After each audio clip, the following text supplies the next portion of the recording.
Hey folks, my name's Kevin and it's time for a little bit more knife nerdery, or maybe a lot of it more knife nerdery.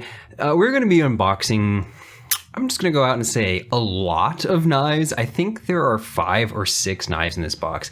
It looks, yeah, I mean, this is just like a big box, and trying to fit it under my camera is a lot.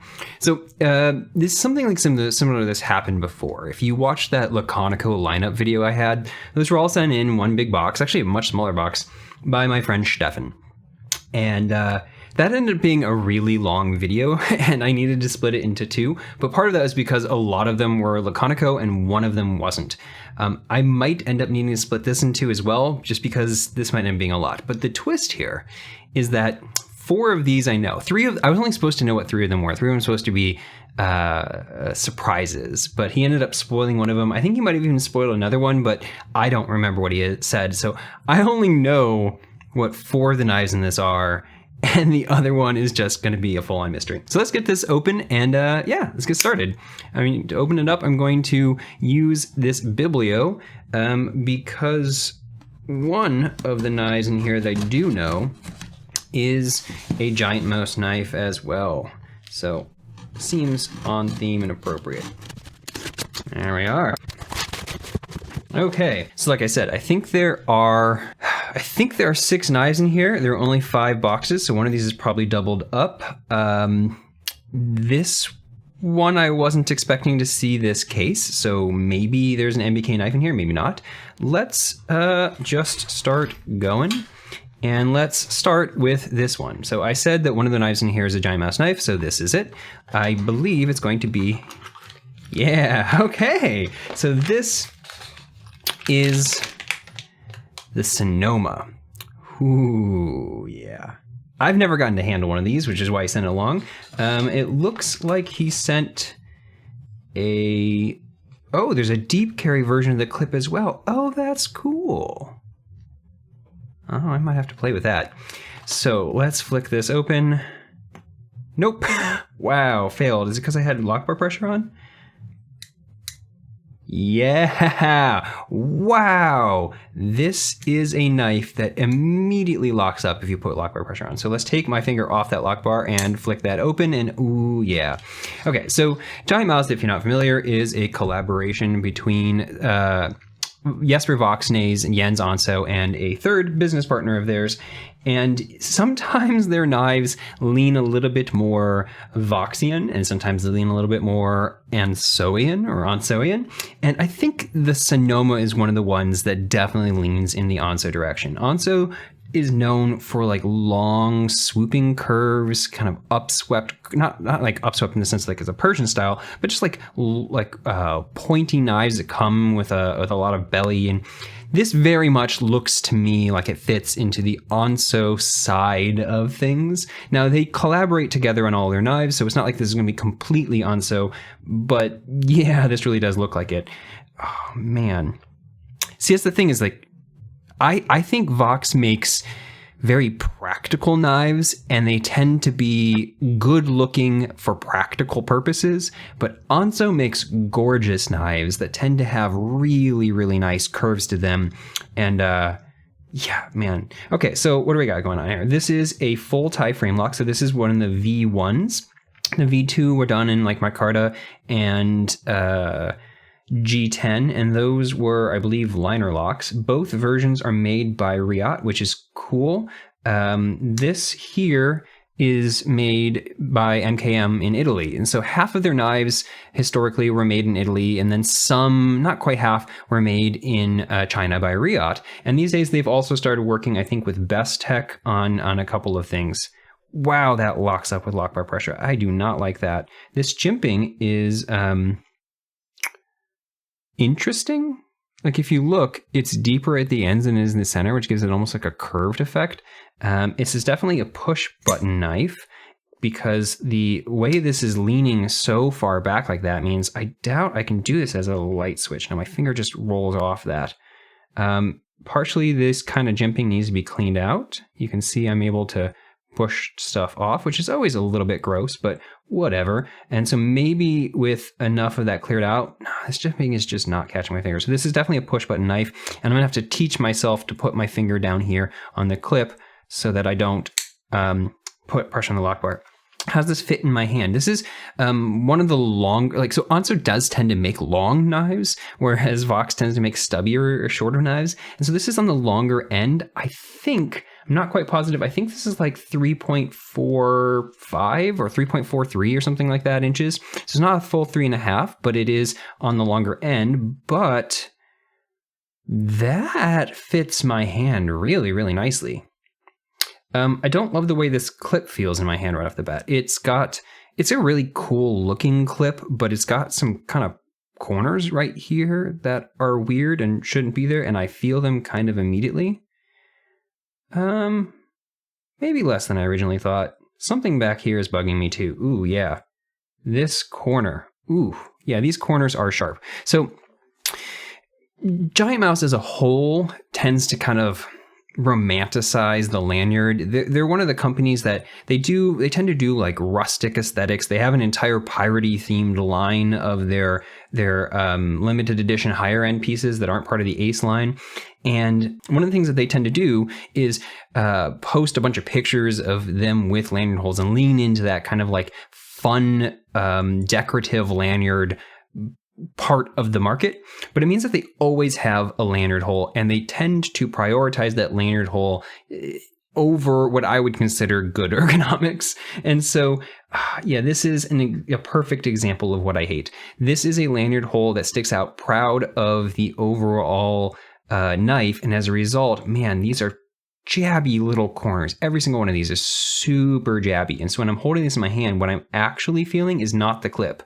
I'm feeling these little corners poking into my hand, and they are very, very jabby. Wow, I hate that. Okay, moving on from that. The overall ergonomics, though, feels great. Like the kind of 3-panel contouring that you have right here. It's a flat slab up here, but it's these chamfers are large and kind of swell out in a way that gives it a kind of rounded, contoured feeling in your hand. Speaking of rounded, they tend to put crowned spines on their knives, and that is just gorgeous.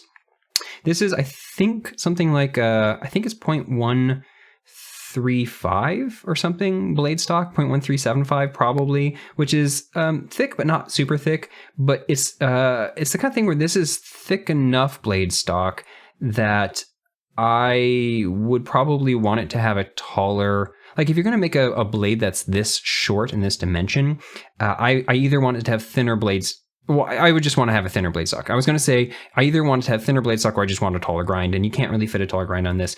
They could go all the way up and make this a full flat grind, but I do think the kind of flat there catches the light in a way that makes this really beautiful. You can definitely tell this is a React because look at that satin finish. This is their belt satin. It's I'm not super big on satin finishes, but if you're going to have a satin finish, the fact that it's so striking and stylized from Riot is really, really cool.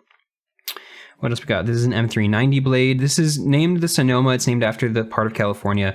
Giant Mouse tends to name their stuff after, well, early on they named it after places and kind of like things that were important to them in their general company's history or their own personal history. They've maybe steered away from that a little bit more with the newer knives because they just have slightly odder names. But this one is definitely named after the place. Ooh, that jimping catches my finger well. And that jimping catches my finger well. Another thing that these knives are very well known for, Vox tends to do this in general, but as a result, Giant Mouse does this. They put their jimping further up, and they put it in spots which are very strategic. A lot of people put their jimping back down here, and this is just sliding right around back there. But if you put your thumb up there, the way you would, if you're actually pushing a lot of force, you need to kind of support the blade there. That's where you want your thumb to be. It's going to lock in. And similarly, if you're doing in a pinch grip, this is where your finger lands. And so I've always really loved that jimping placement. But man, a pinch grip with my finger right there means that these sharp, jabby corners are pushing right into my hand, and I absolutely hate that. Interesting. This knife does not look like it gets super thin behind the edge. To me, that looks like it's going to be maybe 20, use that to focus, like 22 thousandths behind the edge, something like that. That's just my eyeball calipers. So yeah, I wouldn't anticipate this being a truly exceptional slicer, but I think it will probably be a sufficient slicer. So this is a bronzed tie backspacer and clip. And And you can see that the clip is pretty much tremendously not deep carry. That is like aggressively not deep carry. My God. Which is why they make a deep carry version for this. So that would go right there. And like if I line that screw up with the screw, and that would completely solve that. Wow. That is, wow. To go from this much sticking out of your pocket to absolutely nothing sticking out of your pocket, it is amazing. Well, that's cool. I wonder if this clip fits on other knives of theirs or if it's just for this one. That little pocket there means it's probably specific to this, but I don't know. You can see that some of their other knives don't have a clip like that at all. This is like a Spyderco-esque clip attachment. What else do we got going on here? Looks like T8 hardware everywhere. You can see it's a 2-keyed one, and they've got these fun bronzed pivot collars. I think stylistically they've done a really nice job of balancing things and tying in different color points. I do like the flick when I don't have my finger on the lock bar. Does this have a... Ooh, this might have a D10 ball ramp. It does. Right there. Can I get that to focus? There is a D10 ball ramp. It's not, it's the exact same thing they did on the Riv, which is also Riot made. It's not a very deep D10 ball ramp. And what that means is that there's still a need to push up onto the ramp over that ball, but it does make pushing this closed a lot easier. Okay, once we're off the ramp, does this close easily? Yeah, it's pretty simple shake shut. It's not, doing this under a camera is hard especially because this is a longer knife. I'm going to jab my thing. Yeah, this is easy to close. This is not going to be like a guillotine knife. Ooh, and yeah, since the detent ramp ends right about there, it means that if you're down here, it's easy to bounce back up. The key for that kind of stuff is not to do a downward forward motion, just do an upward motion, like a back. I can't do it under my camera right now, but sometime I'll show how that works. Because then what you're doing is keeping your momentum in the right direction and making the blade want to swing down by pulling up and back like that.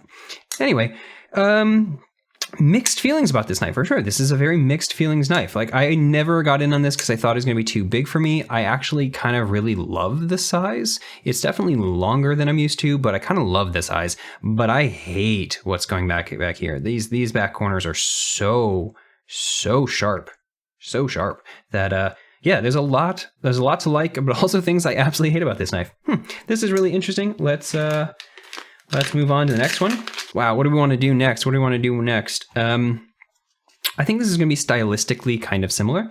This is very much up Stefan's alley when it comes to his styling. He likes the long swoopy things. He likes the pointy swoopy things, and he loves Onso. And this is the Quixotic. And my understanding is that this is a Wii in-house design, but I think in a moment you will see that the blade is similar. So this is another like flowy curves, kind of upswept. This is actually flat right here, but the fact that there's this indentation right there makes it look almost like an upswept blade, but it's a high, like very, very top tip and all belly kind of knife. And yeah, I immediately understand why this is up his alley from a stylistic perspective. This is definitely a lot more, what's the word I want?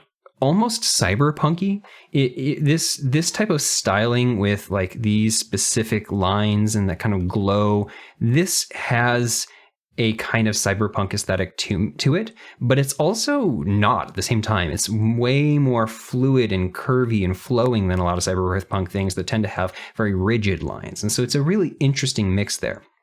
This is also really cool from a finishing perspective, because this is a blackened handle that has been bronze anodized underneath. And so then this very gentle wash that they've done around the edges softens all of these edges to make it so that you've got this kind of black and tan glowing gold thing going on. And it's just a really, neat look, the way that it creates these stripes. That's the blackened coating being worn off the edges in a very strategic way.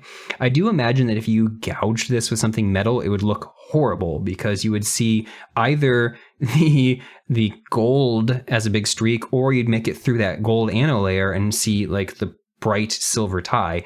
But, you know, hopefully you just don't ever gouge it. What else we got going on here? What is the size? I think this is a 3.4 inch blade. It's another thing on a longer size for me, but that fits my hand fantastically. Ooh. Oh, that's quite nice. This is another knife that is like longer and bigger than I typically go for or want, but that feels really, really nice in my hand. The way that this curves down like this. Yeah. Ooh, I love the way that that's curving into my handle. Sorry, into my hand right there. Now this also does my cardinal sin of having the backspacer stick up proud of the handle. It's a weird little nub right there, but this is the kind of thing where I feel that nub, but it's not sharp. And unlike the Senoma, these corners are perfect. These are not jabby at all. So I feel this sticking into my hand a little bit. The kind of thing where, since I'm not a lanyard person, I think this knife would both look better and be better, feel better if it just didn't have that and was just cleaned down. But it doesn't bother me. And the way that this curves down means that this really isn't bugging me at all. Plus, when you're actually like pushing force down, the blade's gonna be pushed up, which is gonna cant this backwards and push this down into your hand. So it's gonna be relieving pressure from this spot. So even if this is rubbing on you, it's not going to actually rub on you under pressure. What do we got going on here? This is jimping right here that locks my finger in, but we've got this interesting like harpoon-esque divot down in. A lot of harpoon blades will have like a traditional harpoon blade will just have a flat part and then an upswell, and this has a down bit first too, which is actually kind of reminiscent of what is on something like the Devo Knives Stout. I'm guessing that this is going to line up perfectly. Yeah, okay. The whole point of these like dip down things on blades is to give you a spot like this to anchor your finger in a pinch grip. And the way that this curves down here, nestling into my palm there, and this lines up there, that is delightful in a pinch grip. That's cool. Now, I often use pinch grips to use the tip. And on a knife like this, where it's all belly and a very high tip, sometimes that's not the most intuitive thing, because I like pinch grips. I like using the tip down at the bottom. It's just easier to cut with that tip. But this kind of belly, where it's all belly but it's spread out, what this means is that you don't have it's shallow in this dimension up at the top, which means it's actually pretty easy to get at that tip. You don't have to roll super far to avoid like a big deep belly at the back. You can kind of just tilt right there and start cutting with that tip. So I think, yeah, if I just emulate putting this on okay. You don't have to tilt your hand all that far down to get at that tip. And this actually would work pretty well in a pinch cut. The blade looks odd right there. Yeah, can I get that? I don't know what's going on right there. This is a distressed Blackwash finish. And I'm guessing that this is remnants of that distressing, but it honestly looks weird. Like, it looks scuffed up unnaturally, and it's only right there. I don't love that. The tip looks pretty acute, but it's not like a laser beam tip. So this is like sturdy enough, and you can see that based on the way that this flat is working, and this chamfer right there, this is just barely dipping below the top of the grind. So this is probably, right there. We can see the way this tip is coming down. That's basically the full thickness of the blade to right there. And then down here at the bottom, of this, it's just thinning out only at the very end. They actually did a really nice job of keeping the grind consistent that whole way. Sometimes when knives get thicker like this at the tip, the grind itself become much wider, but they've done a good job of finishing that the entire way. Is this hollow ground? I don't think so. Let me see. I think I pulled up the website for this. Did I? No, this is listed as a flat grind, but it something about the way the light is catching right here is making me think that it is hollow ground. They did the sharpening trail pretty decently. It does end right about there. And so you have some room to sharpen right here. This looks like it gets a little bit thinner behind the edge. I'd guesstimate this is somewhere in the 18 to 20 thousandths behind the edge range. Yeah, I think this is one of those things where this is going to be, actually play with the action a little bit more. Oh, that is nice. How susceptible is this to lock bar pressure? It's kind of, you can see that there's not a lot of space to keep your finger off the lock bar. Yeah, and yeah, that definitely locks up. It works really, really nicely if you take that off. And that is, wow, yeah, that is markedly better action than we were seeing a moment ago. Wow.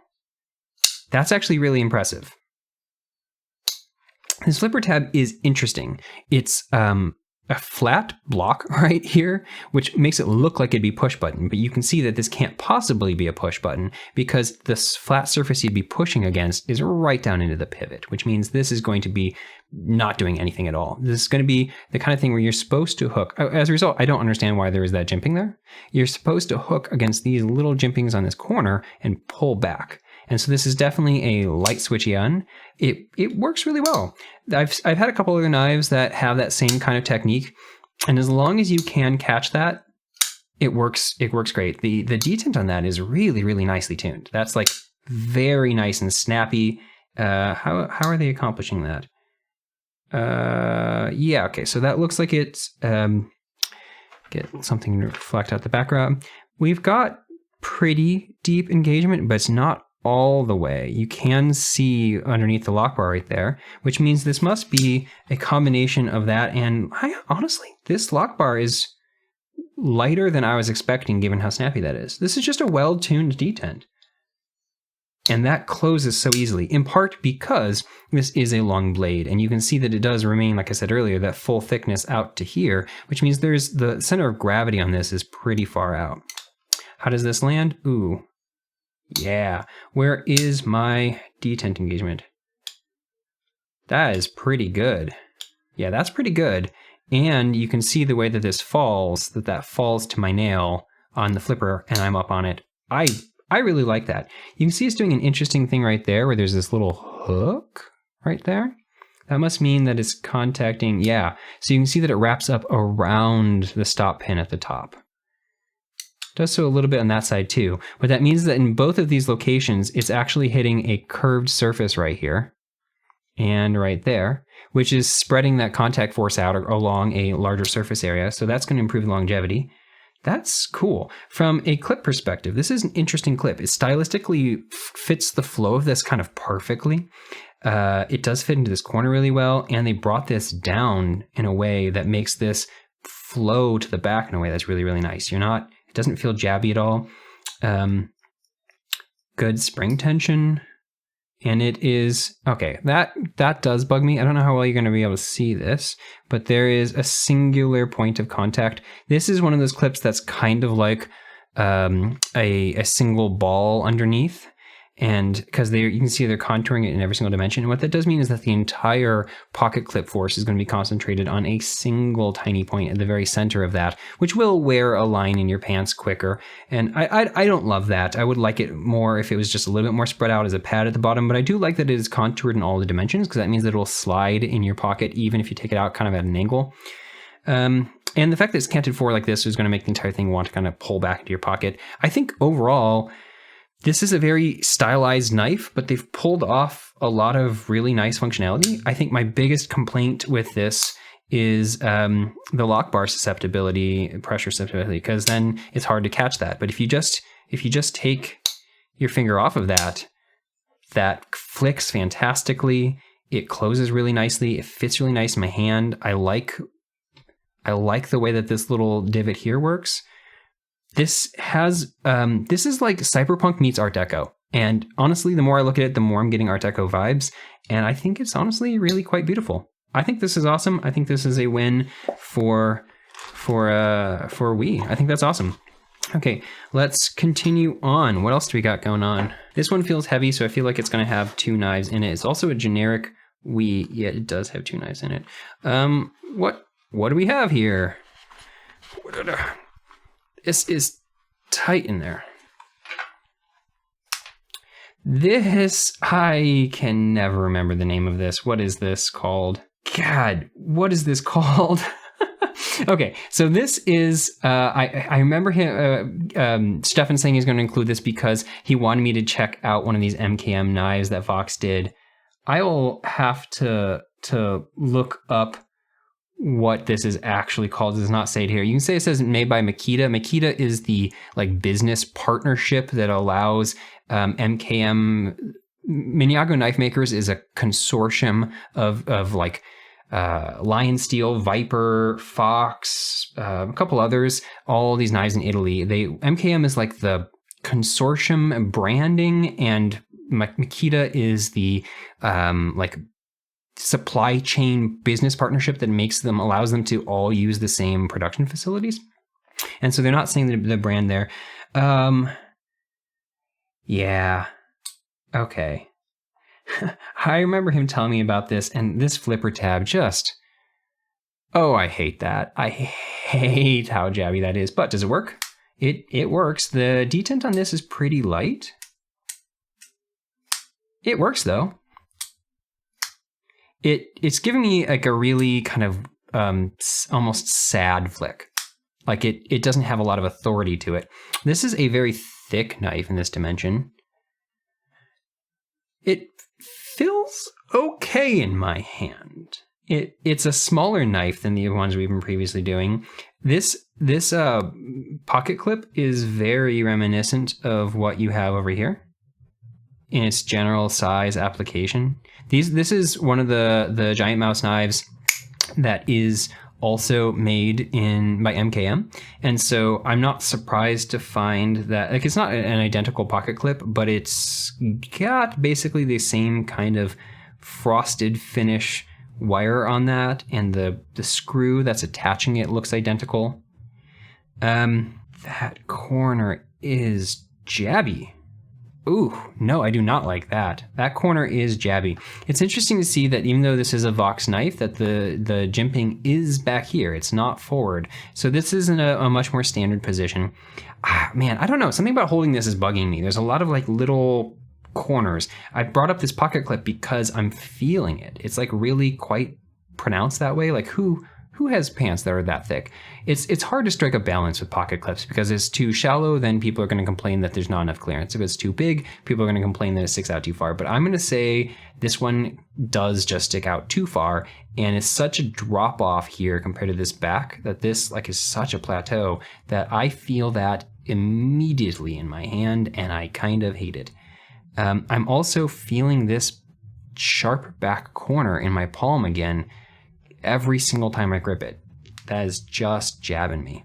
Part of it is that this is a smaller knife, and it's just kind of a smaller handle. The way it's pushing you back behind this flipper tab means that even in my medium-sized glove hands, it's kind of surprising to find that this knife this handle is like not sticking out the back at all. Like I feel a little bit cramped on it.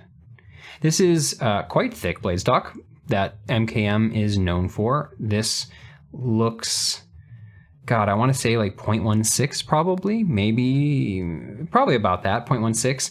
And yeah, they actually, you know what? This grind comes thinner than I would expect given how thick that blade stock is. One of the things that the Italian knife makers are known for is having thick blade stock and then thick grinds. And this actually looks like it's reasonably thin behind the edge. Not like impressively thin, but impressive for how thick this blade stock, which means this is going to be a pretty wedgy knife. It means it will enter material pretty well, but if that material is stiff, it's going to wedge. But as a full flat grind, this might cut quite fine. I was saying earlier, I mentioned on the Wii knife that when knives are thick up at the tip like this, that they tend to have a asymmetric grind, and you can see a perfect example of that right here, where the grind is this thick back here and then gets much thicker up at the tip. And that's because what they're doing is maintaining their grind angle, but the blade itself was thicker, and so that grind angle and a thicker portion of the blade is going to create a longer ramp to reach that angle is just going to take longer to terminate. And so that's how you're getting this quite thick grind at the top. But with this robust tip like this, yeah, you're definitely going to be able to do some scraping and some prying with this tip. It's a very like functional tip if you want it to be a robust tip. This kind of jimping is also very reminiscent of the jimping on this this Biblio. Yeah, they are tremendously similar. And I was just talking with Stefan today about this jimping on the Biblio being one of the single worst parts about it. I hate jimping on lock bars, period. It's bad. It's a bad idea. It doesn't make sense. Jimping works by giving you traction when you move across the jimping lines. If you move along the jimping lines, it's not giving you traction. And so since lock bars are meant to be pushed to the side, having jimping that gives you traction when you move along it just doesn't make sense. It doesn't work, and it is uncomfortable. And this kind right here is like freaking little saw teeth. It's my least favorite kind of jimping, where it's very pointy, it's deep, it hurts to press on, and it hurts with how much pressure you have to push over on this. And so the Biblio is a great knife in so many ways, and this is its one really big downfall, and that is the exact same jimping that's over here. But nope, yep, this lock bar is pretty darn firm, which means, yeah, that sucks. That sucks to push on. One thing that you can see that is pretty cool is that the detent ball is really far out right there. And what that means is that this is going to have a pretty, yeah, look at that. The detent engagement is like very, very short. That's really good. That's the best I've ever seen on one of these MKM knives. Let's see, there is also a small detent ball ramp again. So this is the kind of thing where it's, again, you're gonna have to bump up on. It's still a pretty marked bump up on, but that detent ball ramp does make it easier to push this closed if you're doing this kind of, yeah, this is interesting. They combine both those things because having the detent ball so far out means that you don't have to close it very far at all to be past that and not really need the ramp. So it almost seems like an unnecessary thing for them to have done both of those two things. But let's say that you do get it up here in this small amount. It is very easy to push it past that. That's cool. The fact that this lock bar is so firm, but this detent is still so mushy, means that I'm gonna say this probably has, yeah, this doesn't have particularly deep engagement, though the lock bar is not sticking in very far. And as a result, even though it's got a lot of pressure on it, it's not, it's up pretty high on the detent ball. And so if you were to lessen this lock bar to make it just easier to open, because this just sucks to push against, that hurts every single time I'm doing that, you would probably have too weak of a detent because it's just not engaged very far. You could drill out that detent hole and make it slightly larger with like a reamer of some kind. It would have to be something that can handle this material. It doesn't say, oh, it is right there, M390. MKM is known for running their M390 a little bit soft, not like quite soft. It's still within the standard kind of range that the industry has been doing for a really long time. But I remember them saying that they do it somewhere in the like 58 to 59 range. And it's cool when M390s run more like 61. So maybe you could drill that out. I don't know. I think so. He sent this to me because it was supposed to be an experience of one of these Vox MKM knives, and also a kind of follow-up to the Neo he sent me. The last time he sent me a box of knives, there's a whole bunch of Laconicos, and it's not a Neo. It's the production version of the Neo known as the Gotcha. Wow, I really was blanking on that for a moment. And the Gotcha and this have a lot in common. They're made by the same people. They have a lot in common in terms of just the general feel and construction of them. I wonder if that means that this is a steel liner. Do I have anything magnetic here? Here, this is magnetic. Yeah, okay, so this is a steel liner. So one of the things in that Gotcha video is that after taking this apart, that one had a too hard of a detent, and so I took that apart to tune it for him, and I found that there was actually rust and corrosion all on the inside because it is a steel knife and it had gotten humidity or water or something in it. So it is a shame in my mind to find steel liners on a knife that I'm guessing is reasonably expensive, given that it has M390. But I don't see any corrosion, at least on this part. It might be all hiding behind. Okay, what do we got going back at the back? We've got an interesting thing right there. So the lanyard hole this is the kind that I don't like because visually it's just like a afterthought punch through, but it is put really, really far back, which is kind of nice. And you can see that they've got these standoff posts here and then a larger one right there for the lanyard hole. And so aesthetically, it's kind of neat that they're all matching each other. That's kind of fun. Wow, so the centering on that is definitely off. That would be centered, and this is over there. And that is almost assuredly because of how much pressure this is putting. Yeah, this is such a firm lock bar. Is there... okay, there's some wobble, so it might just need to be tuned down. This is very reminiscent of the Gotcha as well. Yeah, this is an interesting knife. There are parts of this that are nice, and there's parts that I just so fundamentally hate back here that every time I hold this in my hand, I do not like that.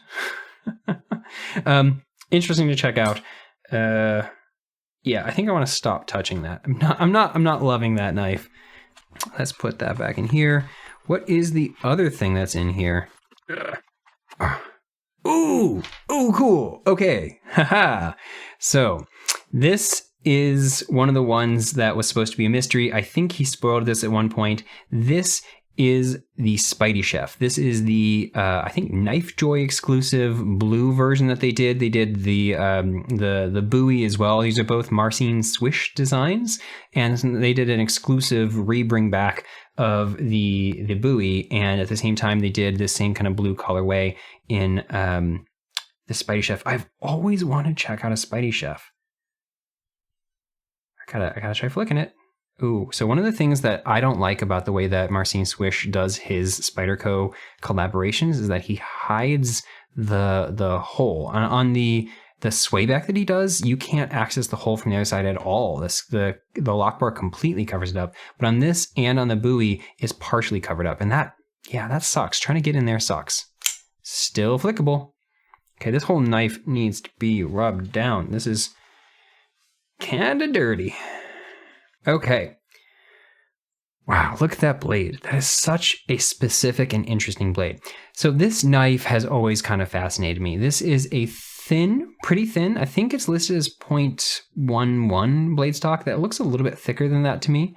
But it's relatively thin blade stock on a very tall grind in LC200N, which is like Van X, one of those essentially completely unrustable steels. And so as a result, a tall grind, a thinnish blade stock, and an unrustable steel means that this is going to excel in places where you're getting it wet on a regular basis, and hence the Spydie Chef. The other part of that makes this Spydie Chef is this really dramatic upswept blade, because the whole point of this, if you look at how my hand is, this curls up so high that you can have your hand in here and still get to this tip and this back part of the blade. Now this is obviously not like I'm not able to completely touch the back. If I'm putting this down, and do I have a flat surface? Here, let's show. If I have my fingers here, I'm not able to completely touch the back, but this is so much better. And if I curl my hand up around, I can. This is so much better than the average knife does in terms of getting access to this, especially if you're looking at something like a flipper tab knife. Like by comparison, like I can't get my finger the blade anywhere near this because of my hand. And if I do take my hand out, I still have the flipper tab blocking me. But on this knife, you take your hand away and you can get all the way down there. Wow, that edge is something else. That can't possibly be the factory edge. This is a mirror edge, and it's also really laid back. This must be something that Stefan did, or potentially someone before him. This curve right here, actually the way this is sharpened, looks like it almost has a recurve right here with like a hawkbill-esque quality to it. I don't know if that's intentional or not. That might just be the way that the light is catching because of the grind. Wow. How does this feel in hand? Ooh, I like that. So this is one of those very, very thin, tall knives. I got quite used to that because I got some TRM knives pretty early on in my getting serious about the hobby, and those are tall, thin knives, and I kind of stayed in that path for a while. And so I'm quite familiar with having tall, thin knives in my hand. Some people don't like that because it doesn't fill out your hand in that dimension, but this feels pretty great. Yeah, I like the ergos on that. How does this feel in a pinch grip? So if I choke up, because this is a larger knife. I think this is, I don't know, I think I pulled this up. Did I pull this up? I did. This is only a 3.3 inch blade, but it's a 4.46, 4.5 inch handle. And so there's like a decent amount of handle here. And this whole kind of odd leaning forward thing means that there's a lot of handle, especially if you're choking up. So if I choke all the way up and put my thumb in this hole, this is the kind of thing that I would do if I'm trying to do detail work in the kitchen. Like if I'm trying to kind of use this almost as a paring knife around stuff, or I'm trying to de-skin or de-vein whatnot chicken as I'm going. This tip coming up as high means it's not super easy to use that in the same way I was expecting. I was kind of hoping, I feel like this is going to curl into my hand up here in a way. I'm not sure about that, but I'm supposed to probably be choked back a little bit further. This hump here is in kind of a weird spot. Huh. Because you'd want the curve at the back of a knife to hit into this curve in your hand right there in a pinch grip. And so this feels really, really good. Having it hit right there and this kind of choked up. Ooh, yeah, that's obviously what that's for.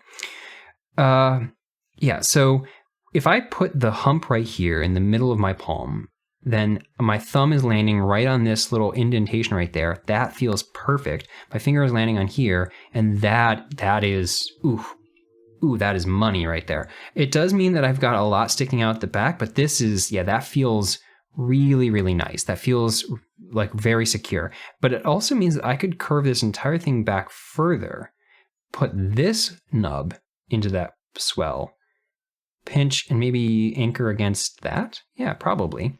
And I think that would be if I want to use a pinch grip, but I with my finger on the spine, but I want to have my finger out of the way of the cutting path more. What I was noticing is that these indentations right here are exactly what you want on a knife meant for the kitchen, because a standard chef's knife grip is a pinch grip where your fingers are on the blade on both sides, and you want to curl this around and pinch down like that. And that's how, I guess that's how you would normally use for like dicing or something. You can see that the way that this swells up means that I'm going to be doing this more for like a rocking cut.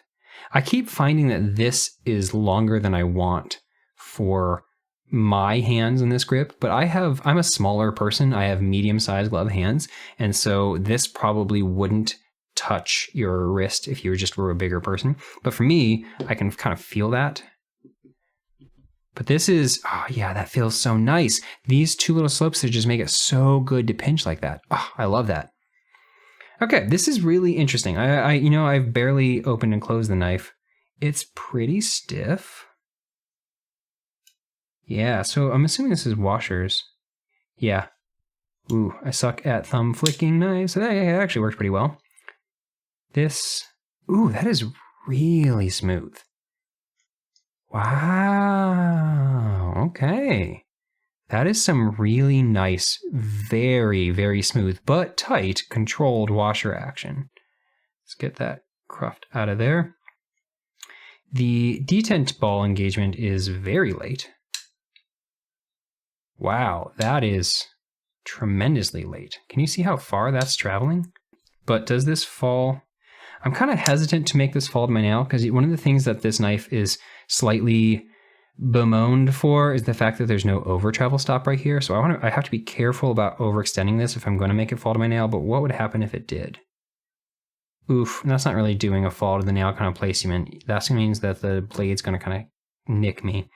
So this strikes me as not a fall to the nail knife. Can this shake home if I get this past the detent? Oh yeah, certainly can. This is so good at the slow roll. Oof. Because it has that such tight, glassy feel, that's very glassy. It is a very nice slow roll. And like I said, I was able to thumb flick it, even though I'm bad at thumb flicking whole knives. And you certainly can middle finger flick it, but that is probably my least favorite way of opening it right now, which is a big deal to me because I'm a middle finger flicking above all else type person. If I try to use the meat of my finger, actually that kind of works. You're up against that cramped space right there. It's nice that they do have this chamfer along that back so that you do get to kind of slope down into that hole. That works. I'm getting used to it. I'd phrase it that way. I'm getting used to it. And it does work totally fine once you get used to it, but it's just not the easiest. You can see how little of my finger is in that spot. I do like that it's reversible. I don't love the way that this handle finish is looking. This is with a good amount of wear on it. You can see all them snails, and I think it just looks, this color blue, when you get oil on it, it turns kind of this bronzy brown, and so I think it's just kind of a little bit ugly. I imagine, here, let me get tissue and let me get some isopropyl alcohol. I imagine that if I clean this up, that this will probably become a much brighter, cleaner blue. And then I might as well, since I have this, clean up this blade. Okay. Yeah, that is so much better. Okay, let's try and get some more of that oil off. Oof. Oh, that is just so much prettier. It's so much bluer. You compare that to this kind of brown and dingy looking quality. Yep, that's the price you pay for having a matte finish on a low voltage blue ano. Okay, I am going to start moving on because this is already a 48-minute video. My voice is hanging in there though, so I think I can probably keep going. What else do we have left? Is it just this? No. Two more. This. Yes! Okay, this was my other mystery. He sent me the enormous version of one of my favorite knives. Let me pull those out. Okay, so it's fair to say that I really like MBK. MBK is a partnership between Ray Laconico and Sanford Owens. They make great knives. These days, Richie B and Lindy Lou of Knife Modders are part of their team as well. And yeah, I adore them. And one of the things that they make that I adore is their knife called the Slayback. It is a play on swayback because these all have a very mild swayback upsweep handle. It's not a very dramatic swayback, so it doesn't feel upside down in your hand the same way some do. This is the original version of the swayback. It was part of it was like a spin on their EWC, their everywhere carry, because it is a non-locking double detent knife. And it's just got this really wicked, hence slay instead of sway, this really wicked, sharp kind of talon Wharncliffe blade. And at first, I thought this looked maybe too dramatic, too sharp, too whatever for my taste. But then I got this knife. I got this because I was curious about how they implemented their double detent, because it's one of the earlier double detent knives, and it's also one of the better ones. And then I just freaking fell in love with this blade. This blade is so damn good as like a practical EDC blade for my kind of purposes. It is so good in a pinch grip against a surface. It's so good for utility cuts. It's so good for getting like into little tiny stuff if I'm trying to cut in packaging. Like the type of stuff that I do the most in my EDC is trying to unbox stuff, packages that I get, or like medicine thing that's in like a shrink wrap down. I'm trying to cut this open in some way, and I love this tip. And so when they introduced a locking version, I had to buy it. This is also one of the ones that's done in their San Mai. That's the name for this kind of jacketed inner steel for the core and a jacket steel on the outside. This is in ZDP 189, which is insanely high hardness steel. They do this up at 65, 66 HRC. And then on the outside, they have 420J, I think is what they quoted as. So this outside steel scratches up easily. It's not meant to be resilient from like a scratching hardness perspective. It's meant to be corrosion resistant. And it's meant to be flexible. It's supposed to have high toughness. And that's how you take a really hard steel and you give it extra toughness by surrounding it with something else. And so this is just also a cool look. And so this very quickly became one of my most used knives. I adore this knife so much that I ended up buying this. But the reality is, I've never once used this, ever. Not once, not ever. Because I got this because I love the color of this micarta. This is a burgundy maroon kind of eggplanty micarta. I think my camera's picking this up, making it look almost brown. But this in real life is a gorgeous deep purple eggplant color. But the reality is, I just don't need this because I just always grab this. They have such good action. It's so incredibly smooth. Oh, the flick is so good that I just love this knife. And so when I learned that they were making an enormous one, well, that's just hilarious because to me, in my hands, this is comically large. This is kind of perfectly sized for me. And this is freaking enormous. Oh my God. Oh, that is just so damn big. I don't remember the size on this. I'd have to look it up. It looks like it's like a 3.7 inch blade. Hell, I can probably measure it. Do I have a measuring thing? I do. Okay, so it's just over 3.5 inches, but the way that this is so much taller, man, this just looks massive. How does this feel in my hand? It feels great. It just has a lot of extra room. The thickness appears to be the same. Yeah, so that's interesting. They've kept the thickness the same across the two sizes. It's literally just scaled up in the other dimensions. And so as a result, this definitely in my hand immediately gave me a much more of a tall, thin knife feel. This kind of fills out my hand in a way that's pleasantly... It's not thick, but it's not thin. It's just kind of good is what I want a knife to be. And the fact that they just made it taller but the same thickness definitely gives this a tall, thin knife feel. That blade just feels insane. Where's the balance point on that? Right about there. That's pretty good. Wow, that's crazy. So these are both inset liner locks. And what that means is that it's a liner lock where the liner itself is actually exposed at the end, but then ducks down and hides underneath the scale. And so, ooh, wow, that is really light. Okay, on this one, yeah, that's much firmer. So this is significantly more lock bar pressure. And the result is that this is a very snappy action. And the close is kind of controlled, but very, very smooth. This one, with this being much lighter and a much taller blade, I think this is probably going to be...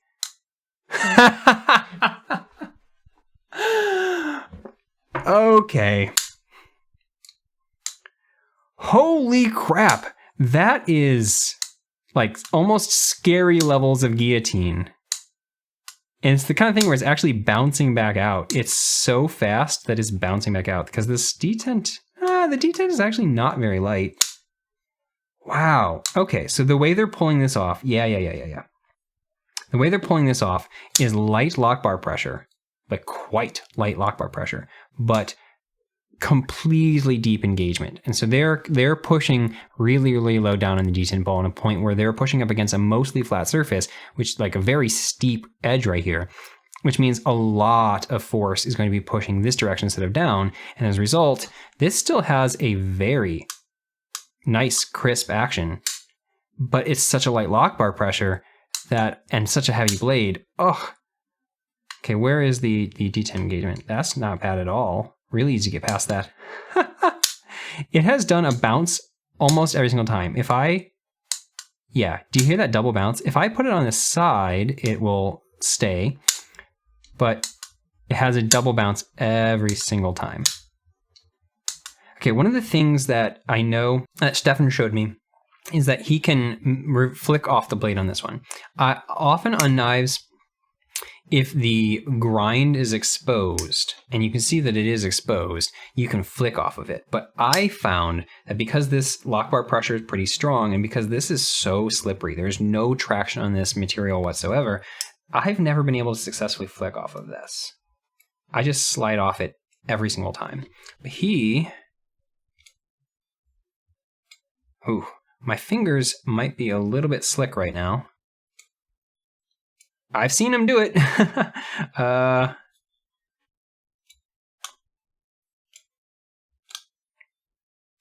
I'm almost there. I want to get it to work once.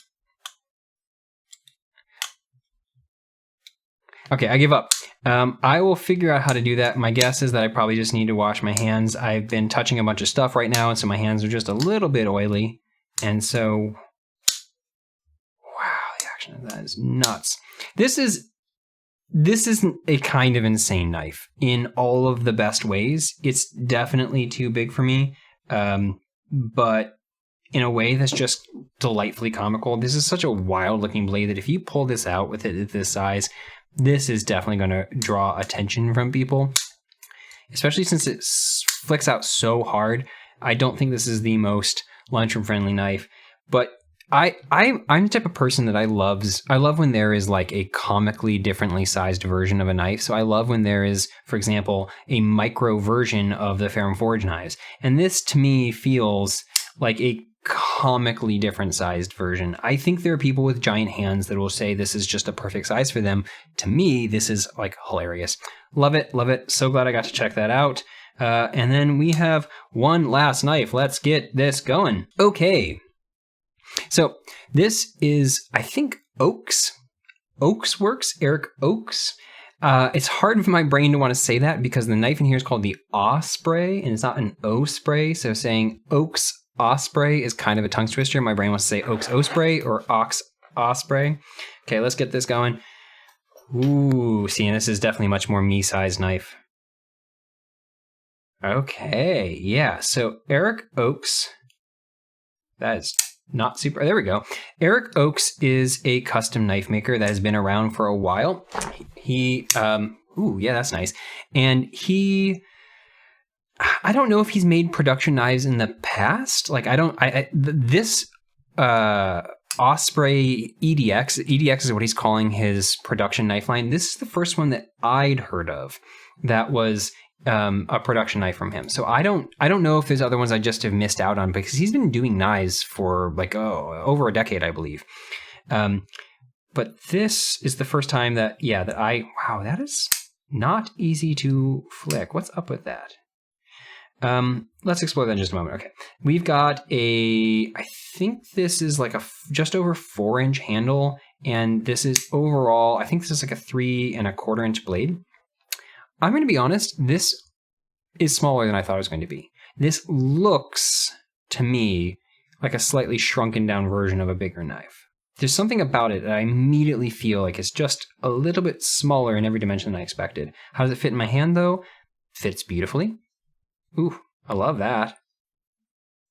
The clip is all the way at the back, doesn't bug me, has nice tension. I don't feel it in my hand at all.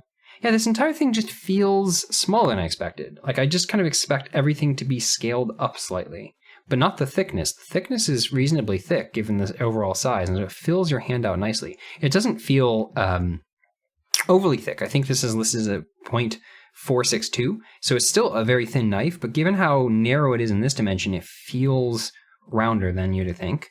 It does have very nice rounding on these edges. This is made by Riot. And you can see that they've done really, really nice finishing there. It does come to a flat right there, but there's this like full radius along that edge. Oh, that's cool. This clip is reversible and it has a little filler tab to fill it in. This grind appears to be a hollow grind. Certainly, yeah, that's definitely a hollow grind. And it comes to what looks to be pretty thin behind the edge. I'd estimate that at about 18 thousandths is my guess. And this blade stock, I don't know, looks to me to be about 0.135 or something like that, maybe 3.2 millimeters, something in that range. Maybe it's 0.12, I don't know. But that means that this is a very short but hollow grind on a relatively thick but not overly thick blade. So this is going to be an interesting cutter. This is going to be the kind of thing that is going to cut really, really well for softer materials and probably wedge a decent amount on really thicker and stiffer materials. I wouldn't expect this to be a perfect, like, apple cutter, for example. But I think this would work really, really nicely on cardboard because it does really thin out. That hollow grind is nice and thin. It's got this swedge at the tip, but it's interesting because you can see this is the flat here is the full thickness, and this swedge does curve down below this line. Like if you just follow the line of this grind, it would come up here. So this definitely does come down, but not dramatically. And so while this swedge makes it look thin at the tip, that's actually deceptive because that's just this top part right there. If you feel how thick this is, there's actually a decent amount of thickness right back here. This is like a reasonably robust tip that just deceptively looks thinner. Huh. This is another example of what I was talking about at the very beginning where I said that grinds tend to get thicker at the top of knives if they have a thick tip. You can see that this grind is about 30% taller, maybe even a full 50% taller than it is at the bottom. It's not overly dramatic, but you can definitely see it. Okay, how does the closing action work? Oh, that is nice. That is very, very light amount of work, pressure to go home. If I try and swing it, it goes super, super easily. This is an interesting version of a bolster lock because there's a really long exposed part. And so the result is that I find my fingers actually kind of on that. One of the benefits of a bolster lock is basically a frame lock that has had a portion of the back cut away and has a scale on top. This isn't a full standard bolster lock. The reason why they're called that is because if you do that, it gives the impression of having a bolster. And the bolster on a knife is like the metal part at the top that transitions from the blade up onto the handle. And it's like something you'll find on fixed blade knives and stuff like that. And so it gives the appearance of a bolster. But this one, because it's an inset right there, this isn't really a full traditional bolster, but it still has that benefit of giving you a space here where you can be on the scale rather than on the lock bar. And so I think if I held this in my hand and curled my finger down there, it's really easy for me to stay off of that lock bar right there. And as a result, when I do that, this detent is great. But it's actually pretty easy for me to put my finger on this large part right here, especially because there is this diamond patterning right there. My finger kind of plants on it and uses it, feels like it's using it for grip. And with that, yep, this is one of the many knives that has, very, very deep engagement. And so as a result, it's going to be susceptible to lock bar pressure. And this just basically locks right up. Yeah, move that down. And it opens right up just fine. This flipper tab is interesting. This is reminiscent of something I mentioned earlier, I think on the Quixotic, where it looks like you could potentially do a push button because there's a flat surface, but that push button would be pushing directly into the pivot, so it's not going to act as a push button.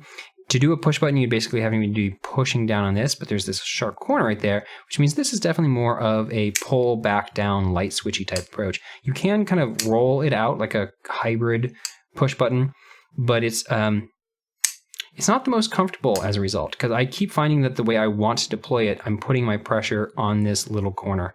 Yeah, this is weird. They've put jimping on the top, but not on the front. But you can't pull back on this jimping, and you do need to pull back on this. That feels very backwards to me. There should not be jimping here because it's useless, and there should be jimping there because that's where you need to be. That is weird. So I found in a couple of occasions, including right there, that this is hard to flick out. I remember hearing Stefan say that this knife was not actually originally intended to be fuller flicked, which is a kind of wild statement to me. I don't know how that could possibly be true, because why would you expose a fuller right there? Why would you have a fuller at all if it's not meant to be used? Because this isn't a full-on fuller. A full-on fuller is usually, like back in the day on like a fixed blade knife, especially on something like a combat knife, is where they get the term blood groove and gross things like that. It's meant to be a way of creating drainage path for liquids if you're working in a wet environment. But this kind of fuller, which is just like a inset pad here that could just be a hole all the way through, these really only exist on knives to be something that you can catch your finger on. But with it being, so why would you have it on a knife if it wasn't meant to be used? And with it being as deep in as it is, it's hard to access with my thumb. It's actively hard to access this with my thumb. I can slow roll this out, and I'm getting more used to it, but it's not easy, and I can flick this out, but I feel like I'm wedging. It's a similar problem to the Spydie shaft, where there's just not, like, this distance here is too thick for how little this sticks out above this. And so there's just not a lot of room for me to get past this part here and into this part there. You see how it's like pushing my finger up above that grind line? And I have reasonably small fingers. So if you have really big fingers, I don't think you will be able to get past this lock bar and in here. I don't know, maybe if I'm holding this like, ooh, almost just lost that out of my hand. That's another thing, is this is pretty high up and this is a small knife. So I can flick that way. I can flick on this way where I'm flicking with the side of my finger, but it feels awkward to hold it in my hand like that. I don't love that. Okay, I think the elephant in the room here that I've been avoiding talking about so far, and the reason why I definitely didn't get this knife is, with all due respect to Eric, I think this knife looks like a patchwork quilt. There's just so many blocks of different texture and just things going on. There are 1, 2, 3, 4, 5 screws all in a row. One of those screws has a hole around it that is the same texture as this material. Right next to it is a hole that is a full-on hole and it's dark. And so that alone is enough to make me think the knife looks busy. Then you add this patch here, and on this one, it is in blue G10. It looks nicely. Riot always does a spectacular job on their liners, and so this is the kind of thing where it's like, it fits in really, really nicely. But you've got now a textural difference, and because G10 has like a kind of a woven-esque texture to it. And so it's a block that is also a textural difference. And then up here, we've got this whole patch that has this diamond texture. You come forward, you have this whole like kind of patch right here. And then you've got a hand rub satin here and a belt satin here and a belt satin here. And the result, so like all of these have different textures. This is bead blasted inside. That's a different texture, that's a different texture, this is a different texture, that's a different texture, that's a different texture, that's shiny and polished, that's a different texture, that's a different texture. It's just a busy as hell knife. And I personally think it looks worse for it. I'm not gonna say it looks bad. I think it's a nice looking silhouette. I think this knife actually has a gorgeous silhouette, but all of this needs to be pared back. This is one of those things like, in the cocktail world, bartender people will say that a drink tastes brown if they have just too many ingredients. And it's a reference to like, if you mix too many colors together, you just end up with brown.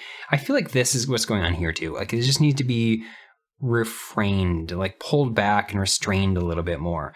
I would say drop this knurling pattern, or drop this back panel back here, or remove, if you move this back panel, then you wouldn't have these screws right here. And so that would just be a much cleaner looking knife. Or have a single, like have like a G10 here and G10 here, like have those match as instead of this being knurling. It's not knurling, it's diamond texture, similar to knurling. I don't know. Aesthetically, this knife bugs the heck out of me. But functionally, it does feel nice. Some parts of it are bugging me functionally as well. Like I said, that's a weird choice. This is a weird choice. But yeah, I keep sliding off that. But when you do get it, it gets a really nice thwack. And when you get that, that's a really nice thwack. Just jumping along the entire back, that's going to give you traction against your hand some. Not a lot though, because you can see that it's sitting below these lines. So the top of the jimping is the same height as the back of this. And so you can slide over this and it does definitely give some traction, but it depends on where it's pressing. How does it feel in that kind of grip? That feels great. That feels really, really great in a pinch grip. And this is where that diamond texture is coming in. So like the reason you would put diamond texture on a knife, or especially in a pad right up here, is because it does lock your finger in with super good grip. So I can see that. This is a pinch grip knife. I think the curve down here, the bit of jimping here, and the diamond texture there means that this feels and works really, really nice in pinch grip. It works nice in saber grip too. I don't know. This is interesting. This up here is, it's big enough that for my fingers it works as a choil. I have smaller fingers, and so this is probably not enough choil for some people, but this is enough that for me, another important part right here is you see how they're cutting this forward. Yeah, this comes at an angle forward right here. That's not focusing, is it? But that means that you can put your finger in here, and even if I shove it into a thicker part of my finger where my finger is curving up on that, it's not a jabby corner that's going to cut me. I still wouldn't do this. Like if my finger was big enough that it's rolling up onto the blade, I wouldn't do this, but it's not going to cut me the same way as if this was a sharp up and down corner. And for me, where I would hold this on my part of my finger right there, or curled back and in this little knuckle groove right there, this actually is a totally functional finger toil for me. I like that. Okay. This is now an hour and 12-minute long 6-way unboxing. This has been really, really neat. Let's get these all back out on the table for one final shot. I shouldn't have put everything quite as away as I did. Wow, yeah, lock bar pressure. That is the theme of the day, is that lock bar pressure makes knives. This is why I like liner locks better than frame locks most of the time, because lock bar pressure is just not a thing. You can definitely tell that Stefan has an aesthetic. Like these knives all very clearly, oh man, this one is tight to get out of here. These knives all very clearly have a similar swoopy style to their blade. The one odd man out is the one we're going to end on. Get out. Let's try and align these in a way that makes sense. Yeah, the one odd man out is, of course, this behemoth, hilarious, doesn't fit on my screen monster of a knife. Yeah, there we go. We have, I never learned the name of this knife. It's an MKM Vox knife. We have the Eric Ochs Osprey EDX. We have the Quixotic. Oh, by the way, one of the reasons that Stefan got this knife is just because, like me, he's a word nerd. He's like a linguistics person, and he just loves good words. And so the fact that this knife has such a cool word, Quixotic, as a concept means, like, if you're being kind of overly idealistic, it means like if you romanticize an idea to the point where you're not being realistic about it anymore, you're being quixotic. So I'm not sure what all that means for a knife design. Maybe they're kind of leaning into that kind of Art Deco-y feel. It has almost a Great Gatsby-in quality, and he is super fucking quixotic. Anyway, that's like part of his main character traits. Anyway, it's just a cool name. It's just a cool word. It sounds slippery in a way, which is fun. So yeah, we have the Quixotic. We have the Giant Mouse Ace Senoma. We have the Spyderco Spydie Chef. And we have the Monterey Bay Knives XL Slayback. Whew.